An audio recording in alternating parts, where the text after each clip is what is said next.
আসসালামু আলাইকুম প্রিয় সরকারি চাকরি প্রার্থী ভাই বোনেরা। আজকে একটা নতুন সরকারি চাকরির সার্কুলার নিয়ে আসলাম। আর আজকে এটি হলো মুদ্রণ ও প্রকাশনা অধিদপ্তর, তেজগাঁও, ঢাকা।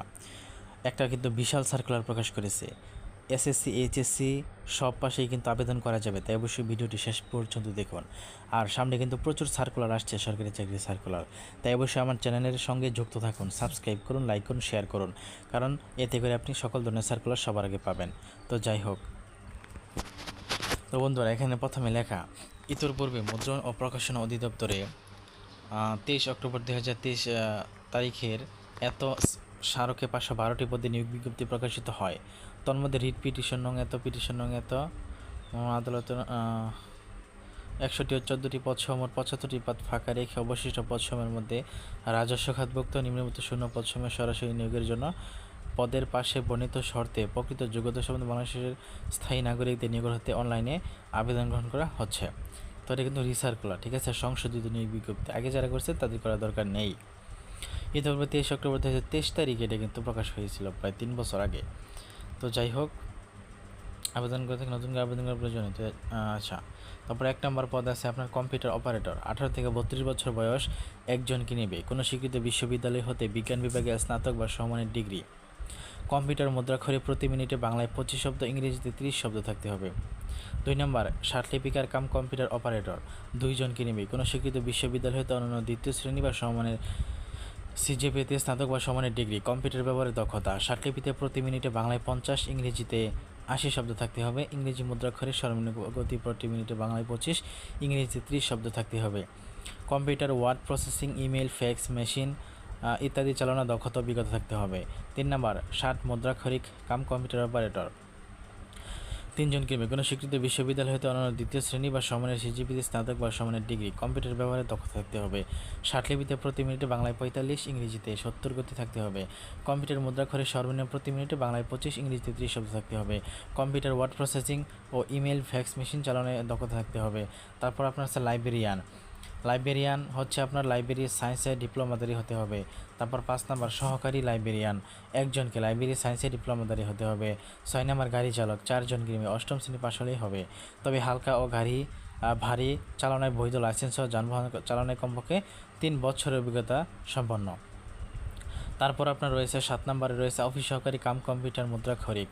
এটা 18 থেকে 32 বছর সবগুলোতেই বয়স। আর এতে নেবে অনেক লোক, 54 জন লোক। কোনো শিক্ষিত বোর্ড হইতে অন্য দ্বিতীয় বিভাগের সমমানের জিপিএতে উচ্চ মাধ্যমিক সার্টিফিকেট বা সমমানের পরীক্ষায় উত্তীর্ণ। কম্পিউটার ব্যবহারের দক্ষতা, কম্পিউটার টাইপিংয়ের সর্বনিম্ন গতি প্রতি মিনিটে বাংলায় 20 ও ইংরেজিতে 20 শব্দের গতিসম্পন্ন হতে হবে। Computer word processing, email, fax machine ইত্যাদি চালানোর দক্ষতা অভিজ্ঞতা থাকতে হবে। তারপর 8 নম্বরে হিসাব সহকারী।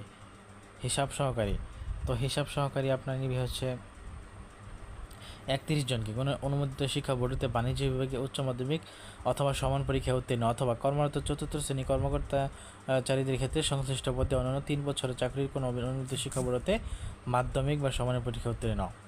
9 নম্বর সহকারী স্টোর কিপার, 10 জনকে নেবে। স্টোর রক্ষণাবেক্ষণের অভিজ্ঞতা সহ কোনো অনুমোদিত শিক্ষা বোর্ডে উচ্চ মাধ্যমিক বা এইচএসসি পাশ হলেই হবে। তারপর আপনার রয়েছে সেলসম্যান, একজনকে নেবে। কোনো স্বীকৃত অনুমোদিত শিক্ষা বোর্ডে উচ্চ মাধ্যমিক মানে এইচএসসি পাশ হলেই হবে। তারপর আপনার এখানে রয়েছে 11 নম্বরটা হচ্ছে পানির পাম্প চালক। এটা হচ্ছে আপনার 3 জনকে নেবে, 8ম শ্রেণী পাশ হলেই হবে। তারপর আপনার রয়েছে অফিস সহায়ক, 32 জনকে নেবে। কোনো স্বীকৃত বোর্ড হইতে মাধ্যমিক স্কুল সার্টিফিকেট বা এসএসসি পাশ হলেই হবে, অভিজ্ঞতার প্রয়োজন নেই। 13 নিরাপত্তা প্রহরী, 3 জনকে নেবে, 8ম শ্রেণী পাশ হলেই হবে, শারীরিক যোগ্যতা সম্পন্ন হতে হবে। তারপর 14 নম্বরটা পোর্টার, 87 জনকে নেবে, 8ম শ্রেণী পাশ হলেই হবে। পরিচ্ছন্নতা কর্মী 1 জনকে নেবে, 8ম শ্রেণী পাশ হলেই হবে এবং জাত হরিজন সম্প্রদায়ের জন্য শিথিলযোগ্য। তারপর আপনার রয়েছে কপি হোল্ডার, 25 জনকে নেবে। কোনো অনুমোদিত শিক্ষা বোর্ডে উচ্চ মাধ্যমিক বা সমানের পরীক্ষা উত্তীর্ণ, শুদ্ধোচ্চারণ সহ পাণ্ডুলিপি পাঠে সক্ষম হতে হবে। 17 নম্বর সহকারী চেকার, 6 জনকে নেবে। কোনো স্বীকৃত অনুমোদিত শিক্ষা বোর্ড হতে এসএসসি পাশ হলে হবে। কাগজ গণনায় পর্যাপ্ত জ্ঞান, খারাপ মুদ্রণ অথবা ভুল নম্বরিংয়ের জন্য বাতিল শীট পরীক্ষা করার ক্ষমতা। তারপর 18 নম্বর মেকানিক্যাল, ঠিক আছে, 1 জনকে নেবে। কোনো অনুমোদিত বিটিআইটিটিসি হতে সনদপত্র প্রশিক্ষণপ্রাপ্ত। তারপর বিটিটিআইটিটিসি হতে সনদপত্র প্রশিক্ষণপ্রাপ্ত প্রার্থী না পাওয়া গেলে কোনো অনুমোদিত শিক্ষা বোর্ড হতে মাধ্যমিক বা সমানের পরীক্ষায় উত্তীর্ণ। প্রিন্টিং, বাইন্ডিং, অন্যান্য মেরামত, ওভারহলিংয়ে পর্যাপ্ত জ্ঞান অভিজ্ঞতা। তারপর 19 নম্বর রয়েছে ইলেকট্রিশিয়ান, একজনকে নেবে। কোনো শিক্ষিত অনুমোদিত শিক্ষা বোর্ডে এসএসসি পাস হলেই হবে। কোনো অনুমোদিত প্রতিষ্ঠান ইনস্টিটিউটে লাইসেন্সধারী সনদধারী যাবতীয় বৈদ্যুতিক কার্যে পর্যাপ্ত জ্ঞান যোগ্যতা পরীক্ষা উত্তীর্ণ হতে হবে। 20 নম্বর বাইন্ডার, প্রচুর লোক নেবে, সবচেয়ে বেশি 162 জন, এসএসসি পাস হলেই হবে। ঠিক আছে, এবং যোগ্যতা পরীক্ষা, যোগ্যতা এখানে বলতে বোঝানো হয়েছে যে আপনাকে বই বাইন্ডিং টাইন্ডিং, যে বই বাইন্ডিং বাস করাই করা এগুলো আর কি পেতে হবে আপনাকে, কিন্তু ব্যাপার না, আপনি ইউটিউব দেখে এটা শিখে নিতে পারেন। তো যাই হোক, 21 নম্বর কাউন্টার, 2 জন কর্মী, 8ম শ্রেণী পাস, কাগজ গণনা ও প্যাকিংয়ের কাজে পর্যাপ্ত জ্ঞান ও অভিজ্ঞতা সম্পন্ন, যোগ্যতা পরীক্ষায় উত্তীর্ণ হতে হবে। আচ্ছা, তাহলে মোট কারিগরি পদ হচ্ছে 197টি এবং সর্বমোট হচ্ছে 431টি পদে, অনেক পদে কিন্তু। ঠিক আছে, তো যাই হোক, এখন আমরা কিছু শর্তাবলী পড়ে নেব। ঠিক আছে, তো বন্ধুরা আমি জানি আপনারা অনেকে আমার ভিডিওটা আপনারা স্কিপ করেন, স্কিপ করলে আপনি কিছুই বুঝতে পারবেন না, কারণ এই ভিডিওর মাঝখানে অনেক গুরুত্বপূর্ণ জিনিসগুলো কিন্তু আমি উল্লেখ করব, যেগুলো সার্কুলারে লেখা, তাই অবশ্যই ভিডিওটি দেখুন না টেনে। তো যাই হোক, ক নম্বর শর্ত, 1 জানুয়ারি 2026 তারিখে প্রার্থীর বয়সীমা পদ অনুযায়ী বিজ্ঞপ্তির 3 নং কলামের বর্ণনা অনুযায়ী হতে হবে। বয়স প্রমাণের ক্ষেত্রে এফিডেভিট গ্রহণযোগ্য নয়। তারপর সরকারি, আধা সরকারি ও স্বায়ত্তশাসিত প্রতিষ্ঠানে কর্মরত প্রার্থীদের অবশ্যই যথাযথ কর্তৃপক্ষের অনুমতিক্রমে আবেদন করতে হবে। এই খ নাম্বারটা আছে না, এই খ নাম্বারটা যারা আপনারা অলরেডি সরকারি চাকরিতে কোথাও চাকরি করছেন তাদের জন্য এই খ নাম্বারটা, তারা অবশ্যই ডিপার্টমেন্টাল ক্যান্ডিডেট হিসেবে ঘরটি চিহ্ন দিতে হবে। আচ্ছা, যারা করছে না তাদের কোনো প্রয়োজন নেই। তো যাই হোক, তারপর আপনার আছে ছোটো গ নাম্বারটা আছে আপনার আবেদনকারীকে তার অর্জিত সঠিক সর্বশেষ শিক্ষাগত যোগ্যতা আবেদনপত্রে উল্লেখ করতে হবে। মানে সর্বশেষ যোগ্যতা আপনি কি পাস করেছেন, আপনি ডিপ্লোমা পাস করেছেন না এইচএসসি পাস করেছেন, আপনি এসএসসি পাস করা মানে পদ দিতে পারেন, কিন্তু আপনার সর্বশেষ পাস করা আপনার শিক্ষাগত যোগ্যতা অবশ্যই দিতে হবে আপনাকে। আচ্ছা, যদি আপনি কুপন রাখেন পরবর্তীকালে তা প্রকাশ করে পদোন্নতি বা অন্য কোনো বৈধ সুযোগ সুবিধা দাবি করলে তা গ্রহণযোগ্য হবে না।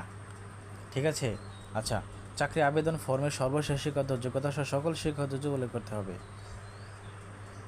আচ্ছা,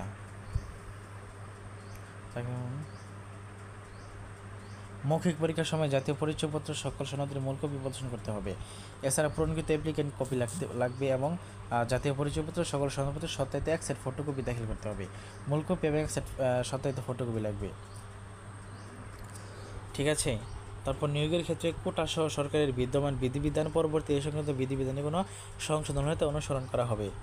ঠিক আছে, আচ্ছা, তারপর আছে আপনার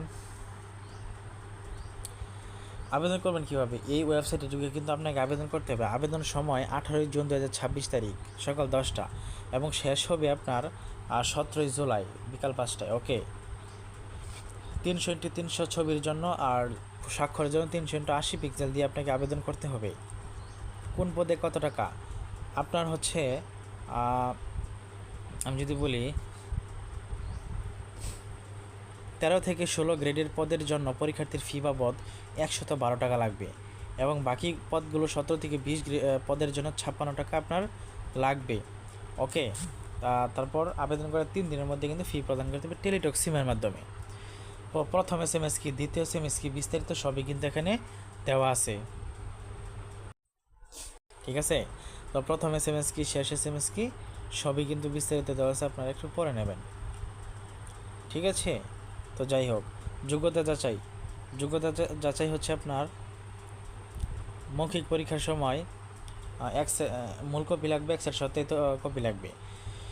ঠিক আছে, আপনার অ্যাপ্লিকেন্টস কপি লাগবে, সকল শিক্ষাগত যোগ্যতা সনদপত্র লাগবে, ইউনিয়ন পৌরসভা কর্তৃক নাগরিকত্ব সনদপত্র, চারিত্রিক সনদপত্র লাগবে, আপনার জাতীয় পরিচয়পত্র, মা বাবার জাতীয় পরিচয় সত্যায়িত ফটোকপি লাগবে। তারপর আপনার রয়েছে আচ্ছা এগুলাই লাগবে। তো বন্ধুরা, আপনারা সময় থাকতে আবেদন করে ফেলেন, মানে সবশেষ সময়ের জন্য অপেক্ষা করে থাকবেন না, তাহলে কিন্তু আপনার আবেদনটি করতে পারবেন না। আর আমি কিন্তু রেগুলার আমার চ্যানেলে সরকারি চাকরি সার্কুলার দিয়ে থাকি, তাই অবশ্যই সাবস্ক্রাইব করে রাখতে পারেন চ্যানেলটা। ঠিক আছে, তো ধন্যবাদ সকলকে।